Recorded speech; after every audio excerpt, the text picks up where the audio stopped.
ఏదైనా ఒక లైను అలా సర్కిల్ టచ్ చేస్తూ వెళ్తే దాన్ని ట్యాంజెంట్ అంటారు. అలా కాకుండా ఒక లైన్ కనుక సర్కిల్ యొక్క 2 పాయింట్స్ డిఫరెంట్ పాయింట్స్ వద్ద కట్ చేసుకుంటూ వెళ్తే దాన్ని సీకెంట్ అంటారు. నెక్స్ట్ సర్కిల్లో ఏవైనా 2 పాయింట్ని టచ్ చేస్తూ డ్రా చేస్తే దాన్ని కార్డ్ అంటారు. సర్కిల్ యొక్క సెంటర్ నుంచి ఆ ఎండ్ నుంచి ఈ ఎండ్కి వెళ్తే దాన్ని డయామీటర్ అంటారు.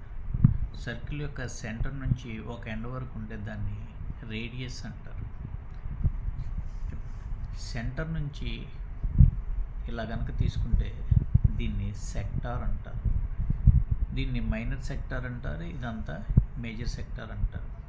అలాగే ఈ సర్కిల్లో 2 ఎండ్స్ టచ్ చేస్తూ ఒక లైన్ డ్రా చేస్తే లైన్ సెగ్మెంట్ డ్రా చేస్తే అది కార్డ్ అంటారు. ఆ కార్డుకి ఆ పైభాగాన్ని సీకెంట్ అంటారు, సెగ్మెంట్ అంటారు. ఇది మైనర్ సెగ్మెంటు, ఈ పార్టు మేజర్ సెగ్మెంట్.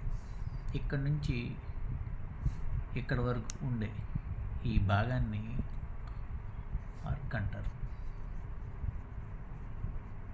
ఇది ఆర్క్. ఇవన్నీ పార్ట్స్ ఆఫ్ సర్కిల్.